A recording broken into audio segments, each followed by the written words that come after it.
বহুতে ভাবে দৰজাখন চাপৰ আছিল আহোম স্বৰ্গদেউসকল চাপৰ আছিল এইটো একেবাৰে মানে অদ্ভুত আৰু মানে অবাস্তৱতা অদক্ষ মানে কথাখিনি কোৱা আগতে হ'ব। ঠিক আছে, স্বাগতম জনাইছো নতুন এটা ভিডিঅ'লৈ। যদি আগৰ ভিডিঅ'বোৰ নাচা নহয় তেতিয়াহ'লে চাওক। মই আছো বৰ্তমান শিৱসাগৰত আৰু আজি দেখুৱাম মানে আপোনালোকক তলাতল ঘৰ সেইটোৱে লিখা আছে, চাই লওঁ। এতিয়া যাওঁ বোলক ভিতৰলৈ, আপোনালোকক দেখুৱামগৈ মানে তাত কি কি আছে কি কি নাই চব। চলো আৰু এতিয়া মানে টিকেট কৰি ল'লো 20 টকাকৈ এজন মানুহত। আমি যিহেতু মানে ইণ্ডিয়া অসমৰ, আমাৰ কাৰণে অলপ সস্তা। যদি বাহিৰৰ পৰা আহে নহয় দামটো মানে বাঢ়ি বাঢ়ি গৈ থাকিব। বৰ্তবিলাক ক'ত আৰু কোনে বনাইছে তাৰ এটা ডাঙৰ সাঁথৰ হৈ থাকে। তাৰ প্ৰমাণ যদি চোৱা যায় বৰ্তবিলাকৰ বেক চাইডে এটা স্ক্ৰিপ্ট আছে আৰু এই স্ক্ৰিপ্টটো ধুনীয়াকৈ চাফা কৰি দিছে আৰু এই স্ক্ৰিপ্টটোত লিখা আছে ৰজাজনৰ নাম। তেতিয়াহ'লে এই ৰজা এই বৰটোপটো কোন ৰজাৰ দিনৰ তেতিয়াহ'লে আমাৰ জানিব মন যায়। চবৰে গৈ আছে, দৰ্শকসকলো গৈ আছে আৰু সেই কথাটো আমি দেখাই দিছোঁ গদাধৰ সিংহ। হয়, আৰু সময় আছিল 1613 আৰু সন্ধিকৈ বৰফুকনে এই বৰটোপটো গুৱাহাটীত ব্যৱহাৰ কৰিছিল। দ্বিতীয় কথাটো হৈছে সেই সময়ত স্বৰ্গদেউসকলক মহাৰাজা ধীৰাজ বুলিও কোৱা হয় আৰু চিৰি চিৰি আৰম্ভ হৈছে আৰু সন্ধিকৈ বৰফুকন দেখিছেনে, সন্ধিকৈ বৰফুকন এই কথাবিলাকৰ পৰা গম পোৱা যায় যে এই বৰটোপবিলাক অসমতে বনোৱা। অসমত যদি বনোৱা হয় ক'ত বনাইছিল? তিৰু পাহাৰত বিশেষকৈ বৰটোপবিলাক বনোৱা হৈছিল। 1603 খ্ৰীষ্টাব্দত প্ৰতাপ সিংহই তিৰুৱাল মানুহবিলাকক লগাই বৰটোপ বনাবৰ কাৰণে এখন নগৰ প্ৰতিষ্ঠা কৰি দিছিল। বলকচোন আমি তলাতল ঘৰৰ বাকী কথাখিনি জানো। যিহেতু মাটিৰ ওপৰত আছে 4 মহল আৰু মাটিৰ তলত আছে 3 মহল, সৰ্বমুঠ 7 মহল বুলি কোৱা হয়। আৰু এই তলাতল ঘৰ ক'ত কি কৰিছিল সেই কথা যদি পদ্মনাথ গোহাঁই বৰুৱাৰ লিখনিৰ পৰা যদি চোৱা যায় তেতিয়া এটা কথা ক'ব পাৰি যে সেই ওপৰৰ যিখিনি অংশ আছে তাত ডেকা চৰা আছিল, বৰ চৰা আছিল, ন্যায় সূতা ফুকন চৰা আছিল। চাৰিওফালে গড় আছে, গড় খাৱৈ আছে, আহিবৰ কাৰণে 3খন দুৱাৰ আছে, বৰ দুৱাৰ, ন দুৱাৰ, পানী দুৱাৰ। ৰজা আহিছিল বৰ দুৱাৰ। এই ভিডিঅ'টো চাই থাকিলে আপোনালোকে মানে তলাতল ঘৰৰ A to Z কথা গম পাব। আমি পুৰা গাইড লৈছোঁ, মানে চব কথা কৈ দিব আমাক তলাতল ঘৰৰ বিষয়ে। মানে এইফালে চাই লওক এজন পুৰা গৈ আছে। এতিয়া মই আপোনালোকক দেখুৱাম, আপোনালোকে শুনি যাওক, বস্তুবোৰ চাই যাওক আৰু যদি ছাবস্ক্ৰাইব কৰা নাই ছাবস্ক্ৰাইবটো কৰি দিয়ক, দৌৰি যাওক। আমাৰ তলাতল ঘৰটো চাৰিওৰাম চাফ চিকুণকৈ ৰখা হয়। এইফালে চাই লওক পুৰা এতিয়া মেচিনে মানে বনবোৰ সমান কৰি থকা হৈছে।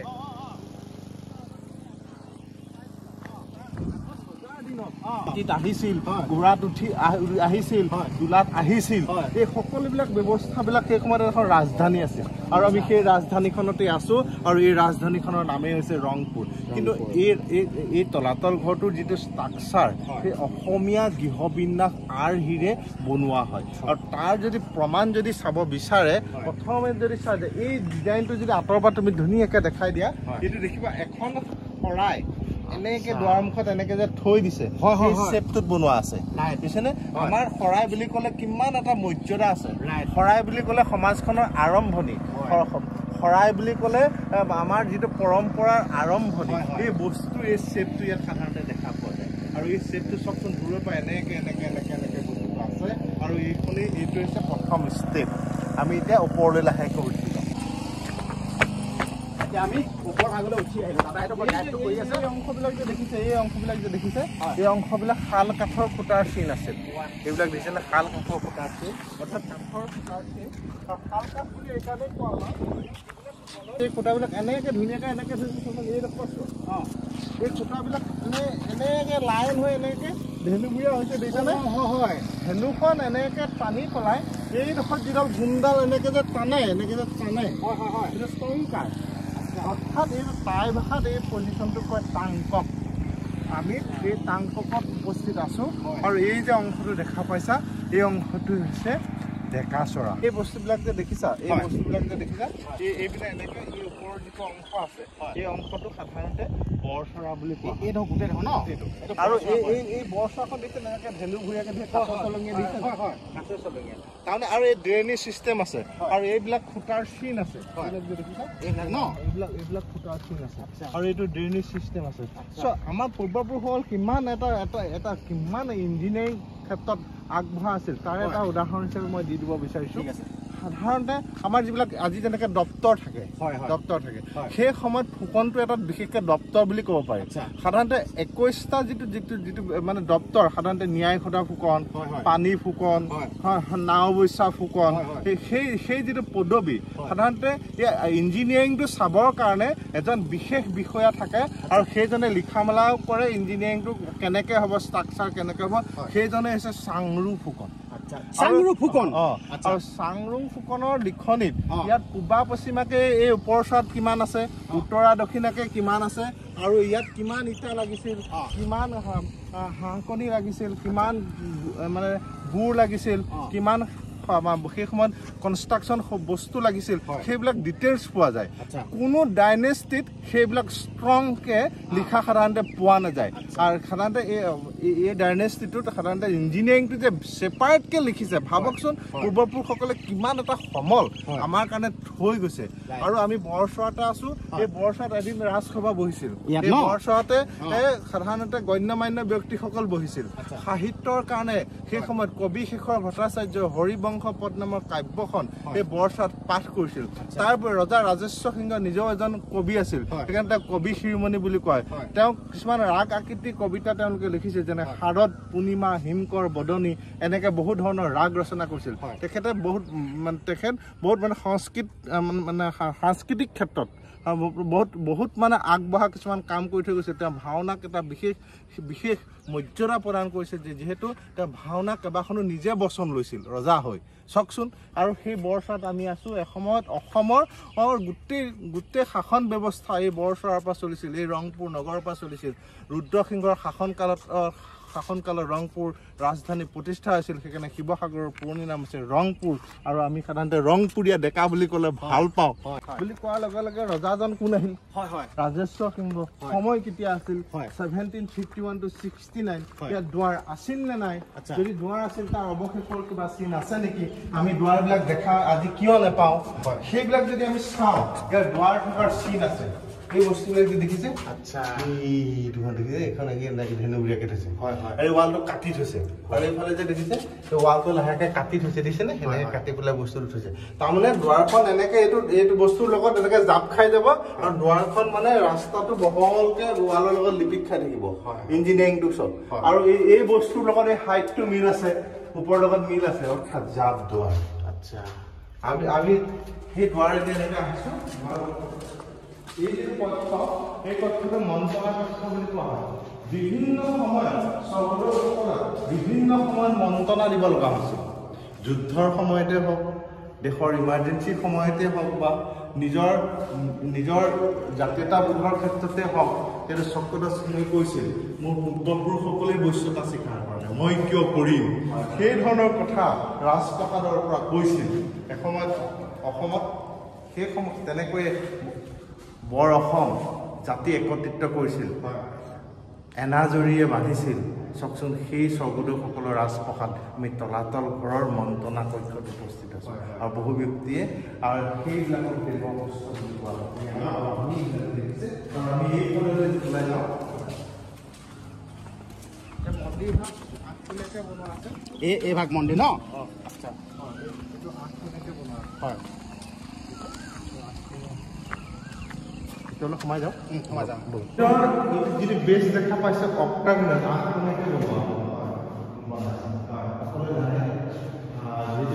মৈদামবিলাকৰ কিছুমান হৈছে ছমাৰ মৈদাম অক্টাগোনাল আৰু কিছুমান ছমাৰ চাৰ্কুল আঠখনীয়াকৈ কিয় বনাইছে তেওঁলোকে যিখন দুটা কথা আহি পৰে প্ৰথম কথাটো হৈছে কি মৃত্যুৰ পাছত অৰ্থাৎ যিটো মানে তাৰ পৰা বসবাস কৰি থাকে সেই আঠখনীয়া বুলি ভাবে তাতে যেতিয়া গ্ৰেজুৱেলি তেওঁলোকে হিন্দুলৈ যেতিয়া কনভাৰ্ট হৈ গ'ল অষ্টদ্বীপসকলৰ কথা যদি সেইমতে যদি ৰিজাই চাওঁ বা ইয়াত 8টা দিশ 8টা কথা আহি পৰে 8টা পজিশ্যন আছে বায়ু বৰুণ ইন্দ্ৰ অগ্নি যম নৈশা আৰু কুবেৰ আৰু এটা কথা আহি পৰে দুজনমান ব্যক্তিয়ে উপস্থাপন কৰিছে যে একচুৱেলি টাইসকল তেওঁলোক টাই ৰিলিজিয়াছ আছিল টাইত আঠখনীয়া ব্যৱস্থাটো জড়িত হৈ আছে আৰু সাধাৰণতে এই মন্দিৰটো সাধাৰণতে তেওঁলোকে হিন্দু দেৱ দেৱতাৰ মন্দিৰ তলাতল ঘৰৰ এই মন্দিৰটো হয়নে নহয় তাক লৈ প্ৰশ্ন কুৱেশ্যন কৰিছিল তাত কিন্তু এটা কথা এই মন্দিৰৰ যিখিনি ৱালত আছে এই ৱালত দেখা পায় এই ৱালত এই শ্লাইডত স্পষ্ট হৈ আছে দুৰ্গাৰ মহিষামৰ্দিনী ৰূপ দেখিছেনে দেখিছেনে দুৰ্গা মৰ্দিনী যিটো ৰূপ এই শ্লাইডবিলাকত মহিষামৰ্দিনী ৰূপটো আছে সাধাৰণতে ইয়াতো আছে আৰু এই গোটেইখন ষ্টাডি কৰিলে গম পাব যে এই প্ৰতিটো এই অংশবিলাকত দুৰ্গাৰ মহিষামৰ্দিনী ৰূপ আছে সেই ফালৰ পৰা বিশ্লেষণ কৰা হ'লে বিশ্লেষণ কৰি চালে গম পাব সেইটো অক্টাৰেজৰ সেইটো অষ্টদিকপাল মই কৈ দিছোঁ অষ্টদিকপালসকল আৰু তলাতল ঘৰলৈ আহিলে এই মন্দিৰটোত যদি ওম কৰে এটা ভাইব্ৰেশ্যন হৈ থাকে লাহেকৈ ওম কৰি চাওঁচোন আমি চবে মনটো শান্ত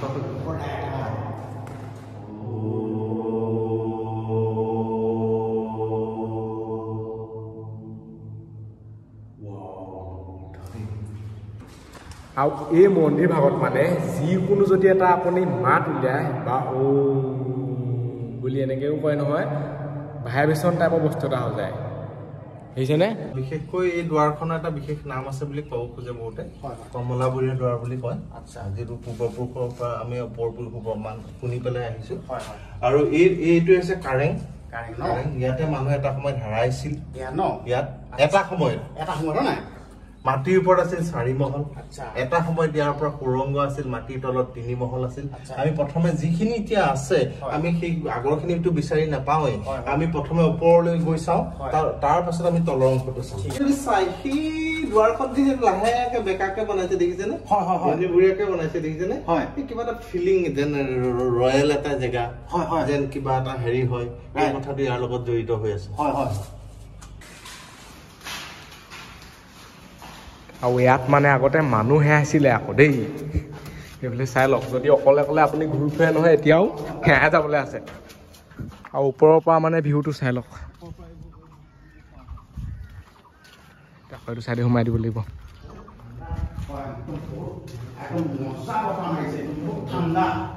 ইয়াত AC লিখা লাগিছে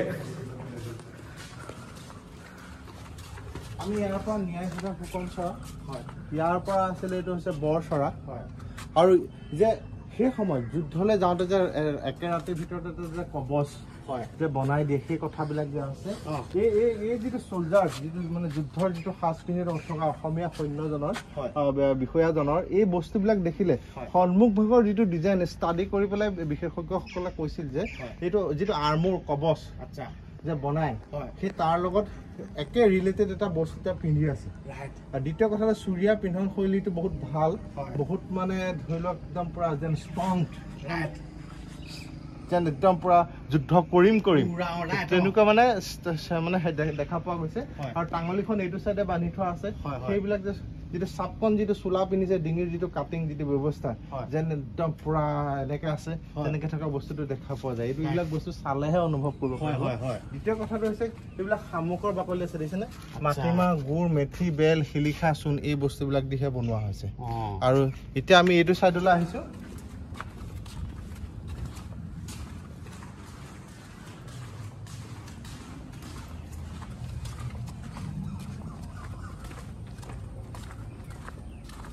এই বস্তুটো যে দেখা পাইছা হয় বহুতে ৰাণী বুলি ক'ব খোজে কিন্তু অধ্যয়ন কৰিলে গম পোৱা যায় যে ৰয়েল কিছুমান ব্যৱস্থা ইয়াত আছে যিটো খোপা উধানীয়া খোপা বুলি কৈছে উধানটোৰ লগত মিল আছে দেখিছানে আৰু এই পিনে দিছে মখমল কাপোৰ অৰ্থাৎ গাৰো ব্যৱহাৰ কৰিছিল সেইটো সময়ত এখন চালপিৰা হয় এগৰাকী দাসী আছে এইটো পিঞ্জৰাবদ্ধ এটা চৰাই অৰ্থাৎ ইয়াৰ যিগৰাকী ৰাণী আছিল কুৰংগ নয়নী আৰু এখেতৰ যিটো শোৱনি কোঠা আছে যিটো বেডৰুম আছে সেইটো চাই সুৰংগতে চাম আচ্ছা তলাতল ঘৰ মানে হিষ্টি বহুত আছে সেইটো কাৰণে মানে আপোনালোকক দেখুৱাই দিছোঁ ভাল ধৰণে চব বুজাই দিছে আৰু দাদাই এইফালে সোমাই আহি আছোঁ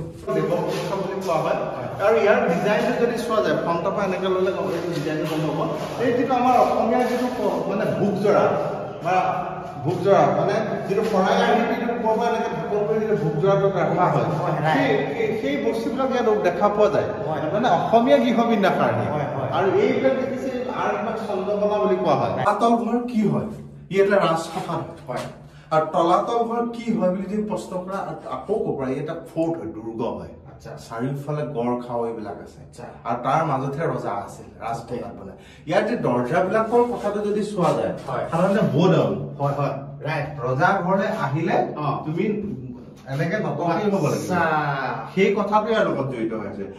এই ঘৰটোৰ এই দৰ্জাখন দেখি ৰজাৰ হাইট ৰজাৰ উচ্চতা ৰজাৰ ওখ কল্পনা কৰিলে নহ'ব আচ্ছা সেই ৰজাৰ কিমান ওখ আছিল সেইটো কল্পনা কৰিবলৈ হ'লে কি কৰিব লাগিব তেওঁ পিন্ধা কাপোৰটোৰ আমি পৰীক্ষা কৰিব আৰু তেওঁ ব্যৱহাৰ কৰা বস্তুখিনিক লৈ আমি পৰীক্ষা কৰিব লাগিব তেতিয়াহে কথাটো গম পোৱা যায় বহুতে ভাবে দৰ্জাখন চাপৰ আছিল আহোম স্বৰ্গদেউসকল চাপৰ আছিল এইটো একেবাৰে মানে অদ্ভুত আৰু মানে অবাস্তৱতা অদক্ষ মানে কথাখিনি কোৱা আগতে হ'ব কাৰণ তেওঁলোকৰ পিন্ধন যিটো তোমাৰ চোলাটোহে তোমাৰ হাইটটো ক'ব তুমি উঠি অহা বাইকখনে নকয় কথাটো হৈছে তেনেকুৱা অৰ্থাৎ এইটো ব'ডাউন কাৰণ ৰজাৰ ঘৰলৈ আহিলে তুমি আৰু দ্বিতীয় কথা ৰজা হল বুলিয়ে এই গোটেই কক্ষবিলাকত তেওঁ ঘূৰি নুফুৰে আৰু অকল তলাতল ঘৰ এই ষ্ট্ৰাকচাৰটো দেখি আমি ৰজা ঘৰৰ সকলো কাম এই ষ্ট্ৰাকচাৰটোৰ ভিতৰতে হৈছিল বুলি ভাবি ল'লে নহয় কাৰণ ইয়াৰ আশে পাশে বহুত মানে কাঠৰ ঘৰৰ অৱশেষ পোৱা গৈছে সেইটো দিশত যিটো দেশত চাংমাই ফালৰ পৰা কেন্দ্ৰ কৰি গোটেই দিশবিলাকৰ বৰ্ণন আছে অৱস্থাবিলাক বৰ্ণন আছে আৰু কাঠৰ বহুত ডাঙৰ ঘৰ আছিল সিংহৰী ঘৰ আছিল হুলুং ঘৰ আছিল পানী ঘৰ আছিল তাৰ অৱশেষ আছে আৰু সেইবিলাক গোটেই ব্যৱস্থাবিলাকৰ মাজতে আছিল কাৰেং এই দৰ্জাখনৰ বহু সৈন্য এনেকে যেতিয়া আহিব ইয়াত থকা বিষয়াজনে অট'মেটিক মানুহজনক আক্ৰমণ কৰিব পাৰিব দুইটা কথা মানে প্ৰতিৰক্ষাৰ ক্ষেত্ৰত হওক আৰু দ্বিতীয়টা কথা সন্মানীয় নতশীৰ পৰা দুইটা কথা ইয়াতে সমপৰ্যায়ত খাপ খাই মিলাই থৈছে আকৌ সেই ষ্টেপটো দিয়া এনেকে আহিলো আকৌ এই পাকটোৱেদি গৈ তললৈ যাব পাৰে যদি তললৈ যদি যাব পাৰে এতিয়াতো বন্ধ হৈ আছে কিবা এটা গম পায় নেকি তলত মহল আছে শব্দটো শুনক আমি এইডোখৰত মাৰি চাওকচোন শব্দটো ৰিফাৰেঞ্চ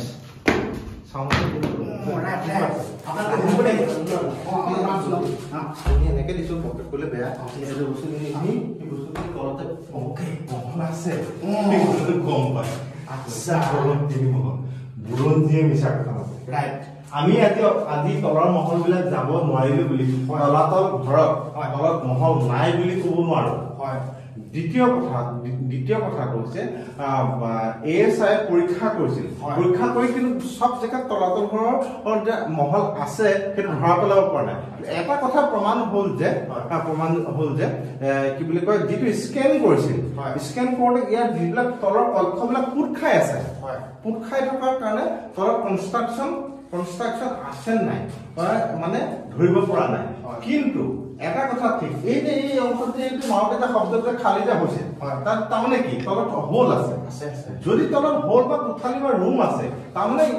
কনষ্ট্ৰাকশ্যন আছে বেছ আছে মহল আছে সেইবিলাক হৈছে প্ৰাইমেৰী তাৰমানে ইয়াৰ চ'ৰ্চ এতিয়া মানে ভিতৰৰ পৰা ওলাই আহিছো নাই ৰ'দত বহুত কিবা লাগিছে তাত বহুত বেছি ঠাণ্ডা কি কম আৰু দাদাই কিমান ধুনীয়াকৈ আপোনালোকক বুজাই দিছে দেখিছে আৰু মইনো কি কম আৰু সেইটো কাৰণে ভিডিঅ'টো চাই থাকক লাইক চাইকবোৰে কৈ যাওক আৰু এই মানে তলাতল ঘৰ ইফালে সিফালে গৈ থাকিলে হেৱাই থাকিব আকৌ দেই ইয়াত মানে বেছি উল্টা পুল্টা কৰি থাকিব নোৱাৰি এতিয়া মই হৰিডোখৰ পৰা আহি আছো নহয় মানে যেন তেনি গ'লে ক'ব লাভকে ঠিকানেই নাই এইবিলাক চাই লওক এনেকৈ কৈ সোমাই আহি এইফালে ওলাব পাৰে আৰু এতিয়া মানে ইয়াত ইমান মাউণ্টটো নাই আৰু অকলে বহুত কিবা কিবি লাগে আৰু ইয়াত মানে বহুত হিষ্ট্ৰী আছে বহুত কথা জানিবলগীয়া আছে যিমান পাওঁ মানে আপোনালোকক মেইন ভিডিঅ' ক্লিপটোহে দেখুৱাই আছোঁ আৰু যোনবোৰ বুজাই গৈছে বা হেৰি গৈছে চব দেখুওৱা নাই আৰু এটা কথা আপোনালোকক কওঁ এইফালৰ পৰা মানে যোনখন দুৱাৰ আমি দেখিছোঁগৈ একেবাৰে শেষত সেইখন দুৱাৰ মানে শেষ নহয়গৈ আকৌ শেষ লিখা লাগে কিন্তু শেষ নহয়গৈ গৈ থাকোঁতে পিছে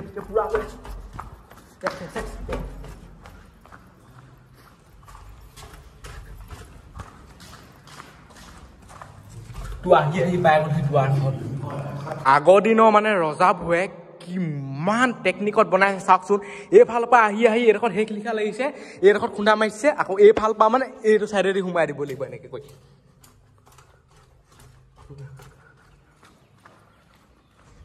এনেকেই গৈ আছো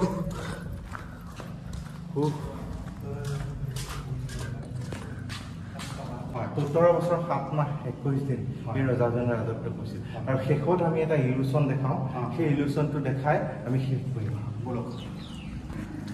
আৰু এতিয়া মানে আহি এইডোখৰত ওলাই গ'লো সেইফালে চাই লওক চবফালে এবাৰ ভিউটো আপোনালোকক দেখুৱাই দিছোঁ ইয়াৰ ভিতৰত মানে বহুত ঠাণ্ডা লাগে এনেকৈ ওলাই আহিলে এনেকুৱা গৰম উঠে নহয় মাটিমাহ গুৰ মেথি বেল শিলিখা চূণ এইবিলাক দিহে বনোৱা হৈছে সেইটো কাৰণে ভিতৰত ঠাণ্ডা এচি নহ'লেও এচি লাগি থাকে আপোনালোকক মানে এইডোখৰ পৰাই দেখুৱাই দিওঁ এইফালে যদি আপোনালোকে চাই নহয় এই ফুটাটোত মানে মানুহ পাৰ হৈ যাব পৰা লিখা লাগে কিন্তু মানে সেই ফুটাটোৱেদি মানুহ পাৰ হৈ যাব নোৱাৰে আকৌ মোক গৈ আপোনালোকক দেখুৱাই দিছোঁ মানুহ পাৰ হৈ যাব দূৰৰে কথা এইবিলাক চাই লওক এনেকৈ মানে মানুহটো ফচি যায় যদি মানে কেতিয়াবা তলাতল ঘৰলৈ চুৰ আহে বা এনেকুৱা হেৰি আহে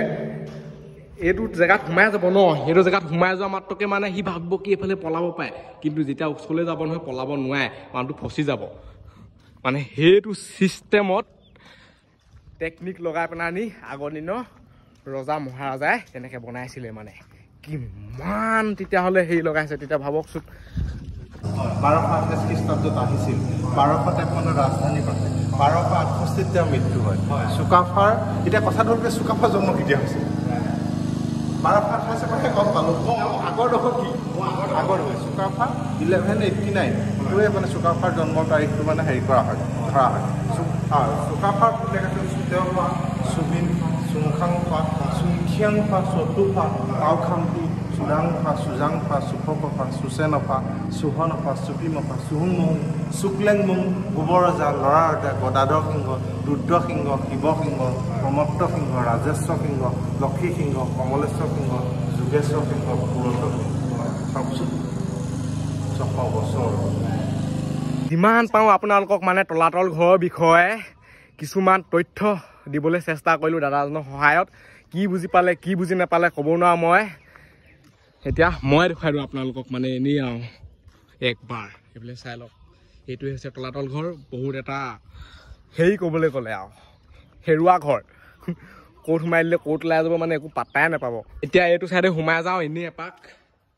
আৰু আপোনালোকক কি দেখুৱাম আৰু চালো গৰমটোৱে মানে পুৰা খাই দিছে ঠাণ্ডা দিনত এইবোৰ ভাল এইটো চাইডে এনেকৈ গুচি আহিব পাৰে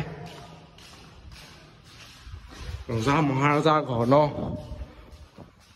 আৰু এইটো চাইডৰ পৰা এনেকৈ কৈ চাবগৈ পায় বেছিকৈ সিফালে গৈ থাকিলে তলতে পৰিবগৈ গৈ চাই লওক